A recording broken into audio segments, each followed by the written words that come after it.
Good afternoon, and on behalf of the Open University Business School, welcome to this Lunch and Learn event, which forms part of our Learning at Work Week activities.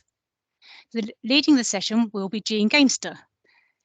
Jean is a lead educator and one of the original authors for the Project Management Microcredential. She's also an associate lecturer in project management, leadership, creativity, and practitioner research at the Open University. In addition, she runs her own change consulting business. We're also joined by Dr. Haider Ali, lecturer in strategic marketing and the business school's lead for microcredentials, who will be running the Q&A. I hope you enjoy this session. Over to you, Jean.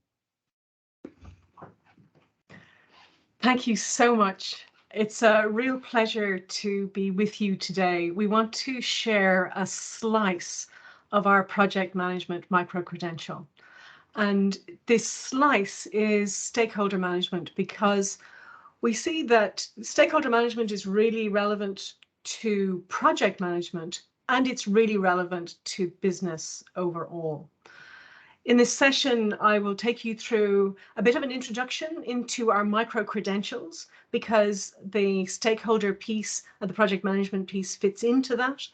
Then I will show you a demo of the project management micro-credential, and we'll dig into some stakeholder management situations, and then there'll be some space for questions and answers at the end. So let me just share my screen so I can start to show you all of this wonderful stuff. So I'm hoping that you can see my screen.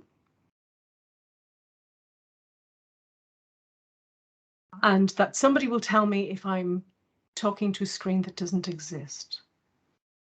So let me get started. Hey, thank you very much. Excellent. So what would I like to tell you about the micro-credentials? Let's start with that. So our micro-credentials, these are professional development short courses. The idea is that you can develop specialist knowledge and skills in industries that are rapidly growing. So we've selected them especially. So the idea is to build skills that are in demand so that you can get ahead. If I think about it from a project management perspective, the world seems to have shifted from project management being quite a niche thing to actually it being essential in every management and leadership role. So these are vital skills to help you make things happen and lead people through change. Our courses take 10 to 12 weeks, so they're quite manageable, bite-sized online study, about 10 to 13 hours a week. We have 3 slots each year, so our next one starts on the 4th of July, and then the one after that will start towards the end of October, around the 24th. We're expecting it to be around then. So the idea is that we want to be giving you practical skills so you can apply it to your work, build your CV, and also if you want to do further study, there are credits that you can get through doing this study. For example, the project management microcredential is part of a broader suite that if you participate in that, you can gain the admission requirements into the MBA. So there's more information about that if you're interested in that as well. So not just building your skills, but also enabling you to step into further study. So I had the privilege of being part of the team that designed and authored this particular microcredential, working with some amazing academics and really drawing from ideas within industry and good practice to build our lovely microcredential. So this is hosted on the Open University's social learning platform, FutureLearn. And for me, who has studied and taught in lots of different contexts, what excites me about this is that we are really good at distance education. And we just have the experience of creating intuitive and engaging learning spaces. So the learning is 100% online, and we're really good at creating community where you can still engage with people, even though you could be thousands of miles away from each other. So we have expert study advisors available on all of our microcredentials. We have very practical project-based assessments. As I've mentioned, you can get professional credentials depending on the specific module that you're doing, the specific course that you're doing, and it helps you advance your career. We have 25 microcredentials in a wide range of areas, as you can see here. So from leadership and management all the way through computing, environment, teacher development, and we're constantly developing them. We think this is a really key opportunity. One of the things I love about the Open University is how focused we are about getting people into education and giving people really practical opportunities to develop learning, apply ideas in practical situations. So there's lots more to come. We've had really brilliant feedback from people about about their experiences of learning from us. So we've just selected 3 quotes from people. One is, the first person, preparing for senior management responsibilities. What I've seen is that we have learners from all sorts of backgrounds and all sorts of levels of experience. And, everybody comes into community together to learn from each other and learn from the materials as makes sense for them. Particularly in the project management space, you could be managing a small project, like in my case, my wedding 20 years ago was a project to me, much to the amusement of my family. And but you can also run huge projects like Crossrail. So there's a whole range, and therefore we design our coursework for that whole application for you, no matter who you are. The second quote emphasizes that peer support and mentor support that we offer. Community is vital. Learning in relationship is a really essential part of the Open University and Future Learn approach. And our third quote, we work really hard to make sure that it's flexible and easy and enjoyable, because we want you to succeed, and we want to cheer you on. The specific one that I'm going to focus in on now is the project management microcredential. So a 10-week course at undergraduate level that helps you move towards either other undergraduate work, but also towards master's level study. A whole range of things that you'll learn here: project management tools and techniques, knowledge and confidence, because that's a big part of project management. You're making change happen in an organization, and we're balancing, things like time and scope and quality, leadership, teamwork. I love the variety of project management. But today we're going to focus on stakeholders. So what I'd like to do now is show you the platform. So hopefully, all going well, you can now see my a web page with the Future Learn platform on it. So if I could get a thumbs up, fantastic, thank you. This is the first view that you see when you arrive in on your module, on your course. And what I really like about it is that it's really easy to see. We've got 10 weeks, and if I scroll down a bit here, we're in week 1 here. I can see the last step that I visited. So if I'm, moving around and I'm trying to keep up to speed, I can see where I've been before. There's lots of help. And then we have a number of activities, so groups of content, and each content is a step. So if I step into, for example, the welcome step, there's some content in here. We kick off with a lovely video. We've got welcome from me, and we have some information about learning outcomes from the course. I can mark my step as complete. I can move on to the next step, which is meeting the team. So at this point, I can now navigate down the side of the course. So I can go, oh, you know what? They're talking about week 10 assessment. I wonder what's that about? So then I go down to week 10 and I go, okay, assessment overview. That's what I need to know about. Let's have a look at the assessment overview. So all the way through, I'm able to navigate pretty easy. And for me, a big test is, I have to give training on how to use the system. Well, no, people just step in and they kind of just know where they need to go. So what I'm going to do is I'm going to focus on a specific piece now. I'm going to go into week 7, which is where we have our stakeholder content. And so if I move down here, what I'm going to do in this session is I'm going to jump into 3 steps. I'm going to jump into the where are your stakeholders, sorry, who are your stakeholders, not where are they. You need to know who they are before you know where they are. Then I'm going to move into classifying them. So I'm going to look at some ideas in there very briefly. And then I'm going to talk about some planning in terms of stakeholder management. So I'm a great believer in having practical situations to think about. And I guess before I talk about that, one thing that's worth emphasizing is I'm talking you through material here. And normally that wouldn't happen. Normally what you'd be doing is you'd be inside this on your own, navigating your way through and engaging with people in the discussion parts of the course. Now, what I haven't done today is gone to the bottom end of any of the screens, because at the bottom end is where the discussions happen. Because for privacy perspective, I don't want to be showing you what people are saying in there. You need to sign up to be part of the conversation. But what I do want you to be aware of is that there isn't somebody like me sitting there talking, apart from in the videos, and I am in some of those.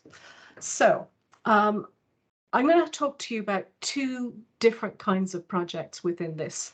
One that is a kind of a personal project that I ran a long time ago. One that is more recent, that is more organizational. So the first one is me getting married 25 years ago, actually. I've got my anniversary this year. 25 years ago, I treated my wedding like a project. So, you know, there were caterers, there were, you know, people to organize, there was my family to make happy. There were all sorts of things that I needed to do in order for my wedding project to be a success. The other project is in a data science team in a telecommunications organization.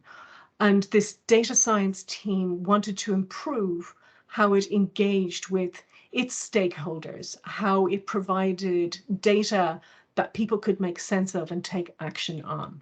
So 2 very different projects, which I hope will be interesting for you to think about. And I will invite you at some point to think about projects that the projects maybe that you've been part of or that you've seen. You think, oh, I wonder what that project is. I wonder who the stakeholders are. So what's a stakeholder? Well, let's have a look. So who are your stakeholders? So in here, we've kicked off this piece. You can see there are 81 comments here, but we're not going to go into those. But the first thing we see after that is that a stakeholder can be individuals or groups who have a stake or a role in a project or a program, or who are impacted by it.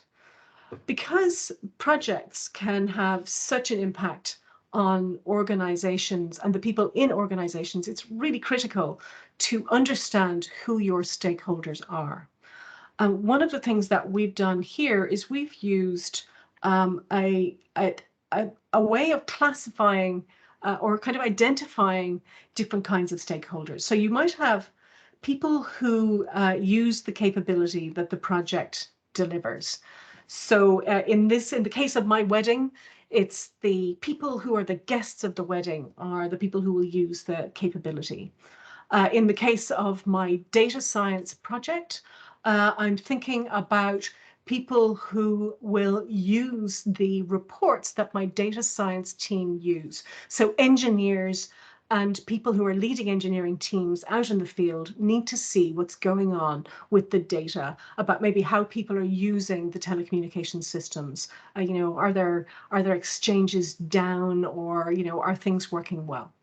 So, so in one case, wedding guests. In another case, people who are going to use the data science team's reports. There might be people who receive information or reports or outputs from the capability being delivered. So in the case of my wedding, people who have jobs to do, like the groom, the best man, the mother of the bride, they all need information about what's happening. In terms of the data science project, the CEO wanted to know about what was happening with this because it was such a critical capability that had lots of investment, that successful operation and competitiveness required this information, this data, to be made available in effective ways. There's another group that are, people who are directly affected by the project's success or failure. So in the case of my wedding, I would say I am one of those, and so was my husband. And not that I initially thought this, but my mother felt very strongly about things to do with my wedding. So she was a very important stakeholder in all of this. In the data science space, the IT director, they're, accountable for this space, accountable for making sure that it's successful. So they were directly affected by the success or failure of the project. And then finally, there are people who act as facilitators to the project. So for example, in my wedding, there were caterers and people who made clothes for the wedding party. I decided to wear a hat, not a veil. That needed somebody to make a hat. So people like that were required to make the thing work. In terms of the data science project, we had an expert on data storytelling to help us shape what the offer from the data science team would be. So I just want to take a quick pause now and give you a chance to enter into the chat a project that you might have been involved in or you might have seen, and a stakeholder that you think might have been important to your project. Let's get some projects into our chat here.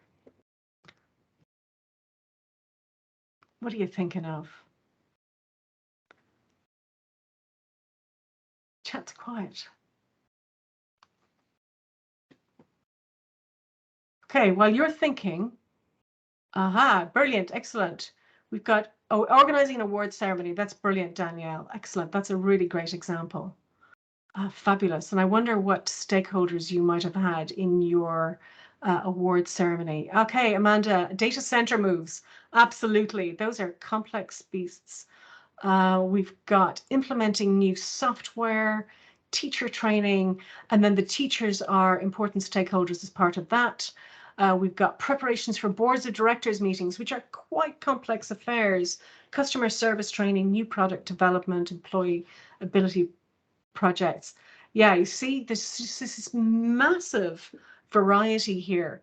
And I'm going to carry on as you enter all of these, because it means that you can see these projects coming through, and the video recording can also see what's coming through. I think what strikes me is so important is that there's huge variety here. So let's talk about classifying these stakeholders. So what we have here in this next step, so we've bounced over a step that has a video, and I'm going to show the fabulous Mendeley matrix that has power on one side and interest on the other.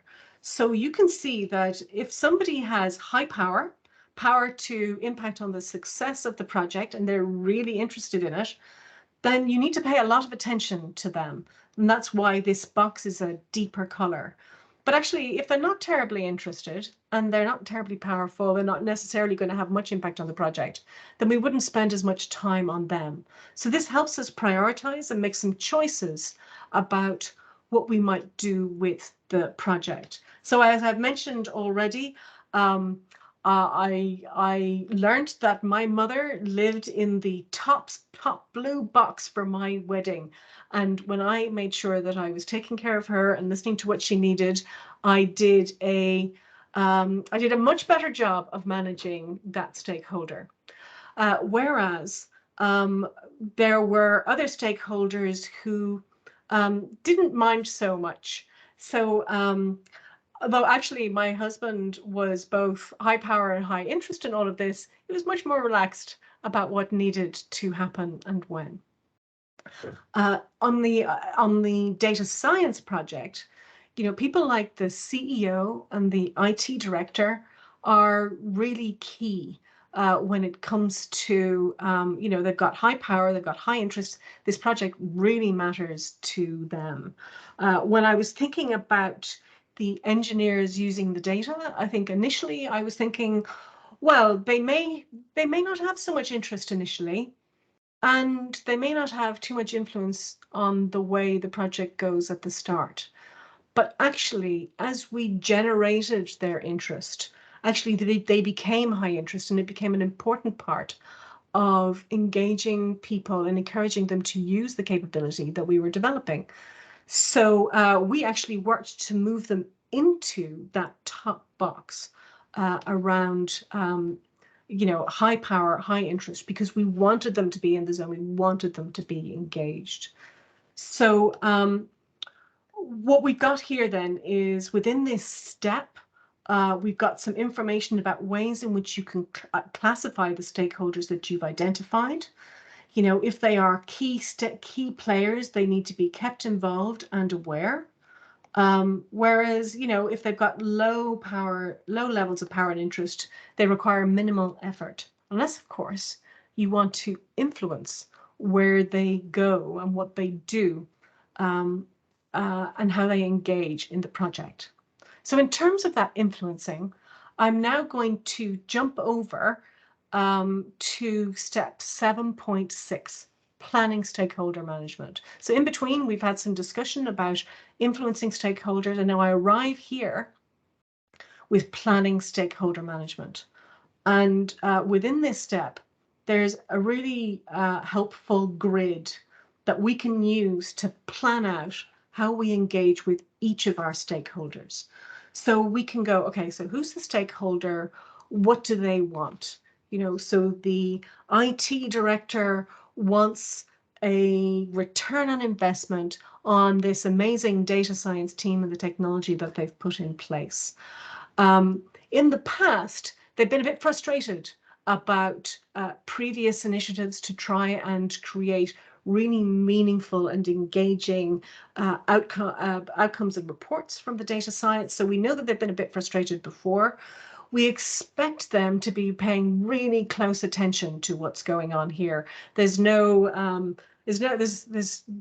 kind of absentee stakeholder business going on here. They really care. Will the change be positive or negative to them? It really matters. And their likely reactions, well, if it goes well, then they are going to be really happy.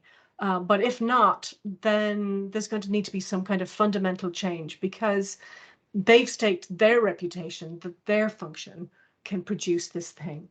So we come up with ideas for action. We're going to keep them really engaged. We're going to show them the kinds of reports that are coming out. We're going to show them the training and the information that's going to go out to those engineers to help them be really happy.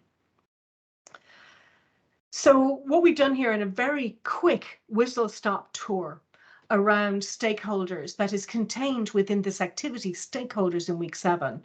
Overall, there are 6 steps with all sorts of discussions and activities going on, that one of which actually feeds into the assessment of the course. But we've taken a bite-size flow of how to take care of some stakeholders in this space. And this fits into the wider 10-week program that we have for project management, where we have things like how to start off a project, how to identify the risks, work with our stakeholders, create plans that are successful, and of course, celebrate at the end. So ladies and gentlemen, I hope that you've enjoyed this whistle-stop tour through our platform. What I'd like to do now is to invite Haider to organize, to answer some questions, and maybe ask some questions of me based on what might be coming up in the Q&A. Thanks, Jean. That was great. Welcome, everyone. As I've mentioned previously, 2 tabs or icons along from the chat icon, you'll see Q&A. And if you click that, then you can ask a question, and we'll then select those that are visible to everyone and take it from there. So Great.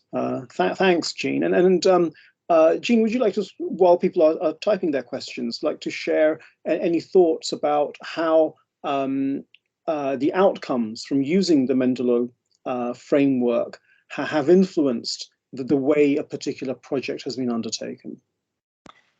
Yeah, so it's a really critical part within any project, early on, to identify and classify the kinds of stakeholders who are going to be impacted and who can influence the success of the project. And actually, it's a really amazing activity if you can involve people in that discussion. It's an amazing team building activity and relationship building activity right at the start. And those relationships can take you all the way through to the delivery. What tends to happen is that over time, things will come up. There will inevitably be challenges because you are creating something new. That is the beauty of projects and also the challenge. You're creating something new, you're forging new ground, so there will be challenges. If you understand who your stakeholders are, then you will be well prepared to know what might be coming your way. We talked about likely reactions in that piece. And we also can respond better. If somebody says, oh, we've got this change that we need to make, and it's going to affect how the so in the wedding example, how the Irish are going to get over the sea to this wedding that's happening in the UK. If I know all my stakeholders, I can inform them all. In the data science piece, if I know that the CEO really wants to be able to talk about data science at a big event, then we'll make sure that we're ready to offer them some amazing content in advance of that. But we'll only know that if we're thinking about who our stakeholders are all the way through. Are there any questions you want to send over to me, Haider? I can see some chat, but you may have some. Yeah, I've just published one on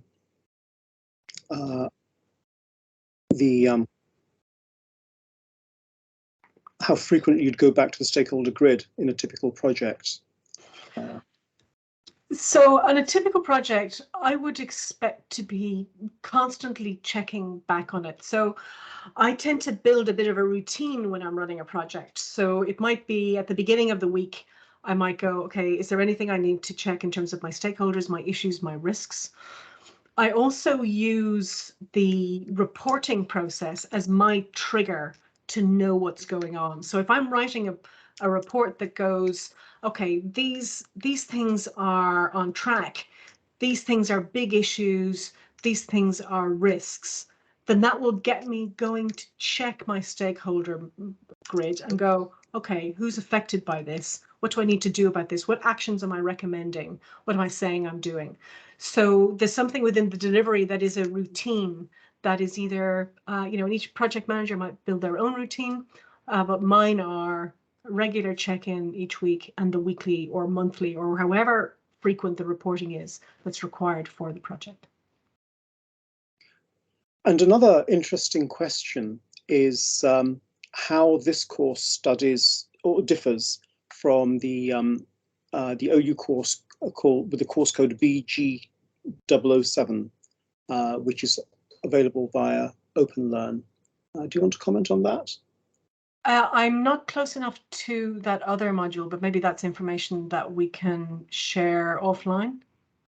Sure, yeah, we can come back to that. I have in the past reviewed BG007, and the view I had was that ours goes into a lot more depth and a lot more support.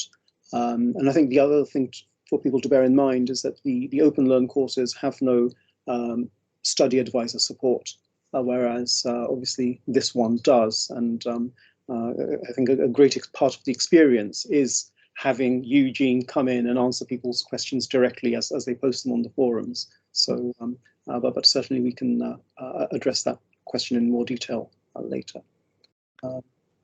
Fabulous. So I'm looking at our time, and I want to make sure that we finish on time. Thank you for all the questions. I'm going to hand over to Claire now, and she is going to finish us off. Over to you, Claire. It's actually going to be Louise, and I'm going to launch a poll about what Louise, you'd like to. It's no problem at all. What you'd like to study next. So I'm just launching a poll. Hopefully you'll be able to see it. Please, if you would like to answer this, and we'll then see what you'd like to study next. There we go. Fabulous. Thank you, everyone. It's been really brilliant to spend time with you today.